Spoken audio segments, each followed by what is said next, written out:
I've seen this in the States a lot, where people have used fear to drive votes, because it's like, hey, look, this person is going, my opponent's going to make these decisions, and if this decision takes place, then it's going to allow all these things to happen, right? The economy's going to drop, the terrorists are going to come in, our country's going to, it's just going to be a wasteland. That's what's going to happen if this person is elected. There was actually, back in the 60s, there was this campaign ad of, it was like this little girl like playing with the flower, and then all of a sudden it was just like, boom, and it was like, the future is in your hands, vote for this person. And so it was insinuating, like, if this other person is elected, then they're going to allow our country to, just not be strong, and it's going to be vulnerable to like a nuclear attack, was what was implied in the ad. And it was, I think it got pulled, but it was actually very motivating, because like just seeing that, even though there's not really a lot of logic in it, and it's like, okay, what is it that this person's going to do and this other person's not going to do? No policy was spoken about, but it created a lot of fear, and so for a short time it was effective. But if you continue to allow lead people through fear, it's just going to cause a lot of stress, really. And they're going to be so overwhelmed with stress and anxiety that they're not being effective at their jobs. They're going to, you are driving them at that point, and so they're not really being effective like they could be if you actually led them, you motivated them, they wanted to do their jobs because they wanted to do a good job for you, instead of being afraid of what would happen if they didn't. Right, so we see this causes a lot of health issues. This is going to cause them just to give up, right, because of just so much stress in their lives. Okay, so developing a leadership mentality. So if you are a leader, it requires that your mentality be different from everyone else, especially those that you are leading.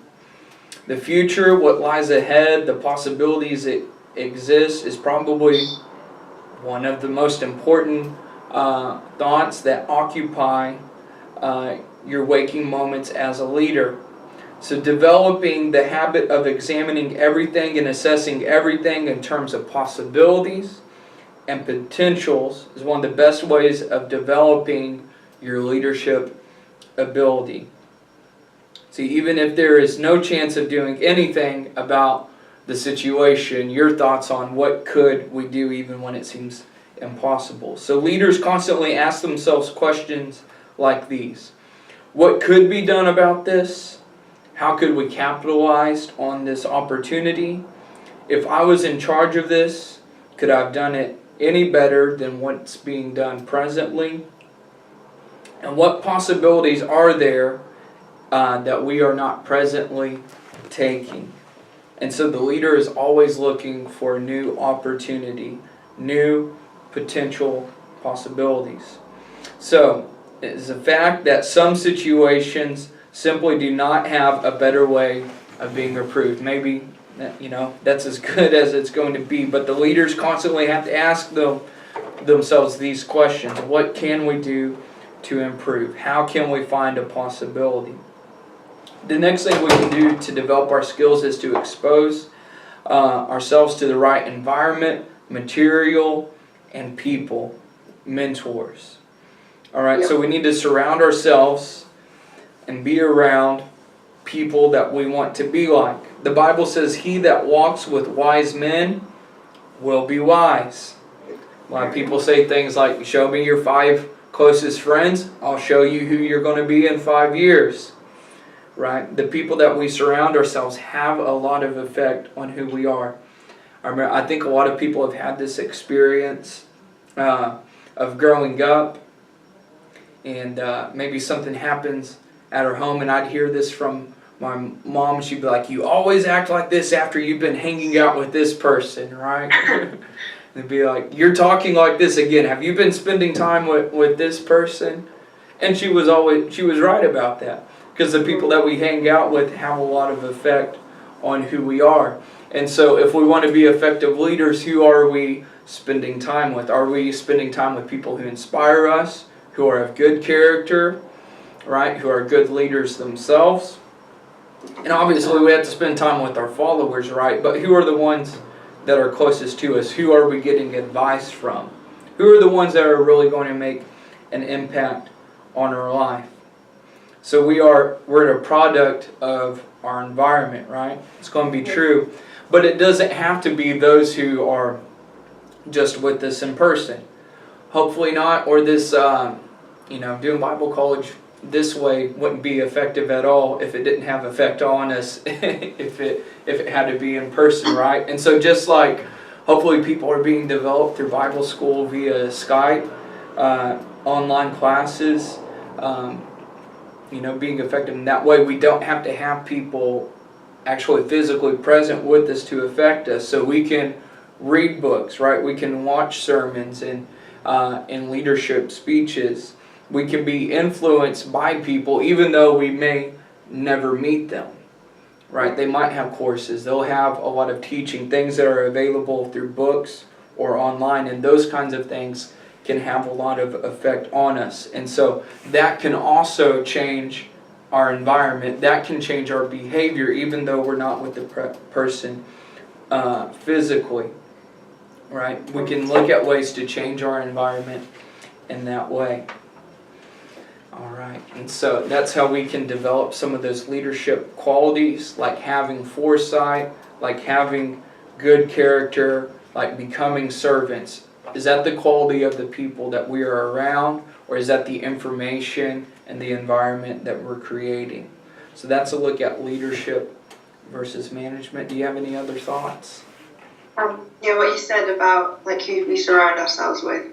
Like, it's true that imitation is like the highest compliment that we can give someone.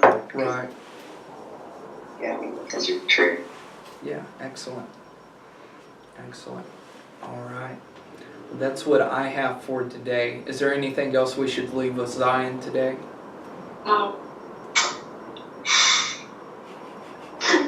Zion, come back! Come back, Zion. Where you at? Oh, actually, we know where you're at. You're at work, but we thought you were going to be here. All right, well, that's what I have for today. I'll grab Jim, see if he can turn this camera off and what we need to do. And look at that, I made it, 45 minutes, something like that? Good.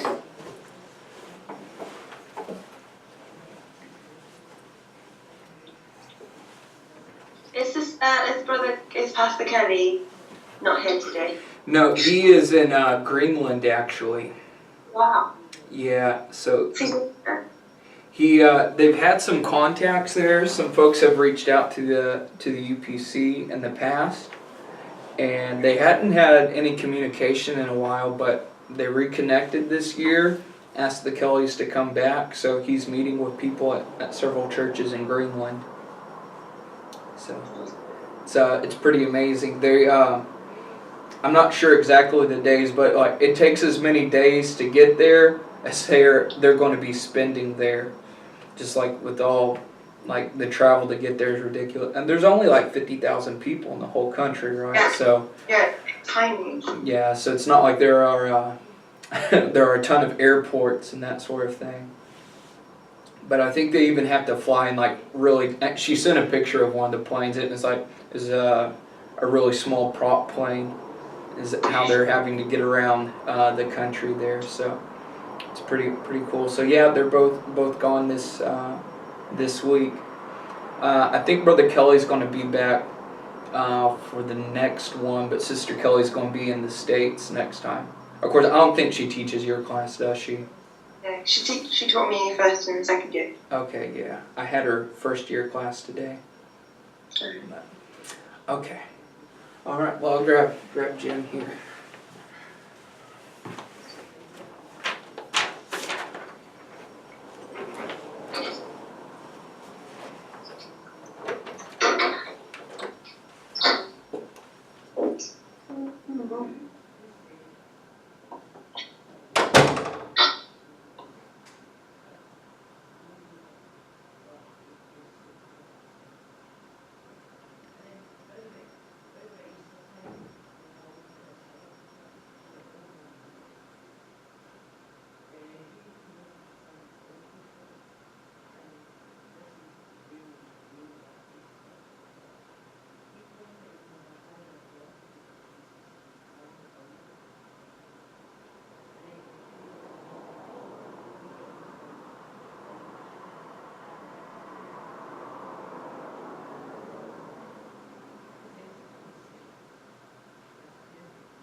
Oh no! What? He left it recording.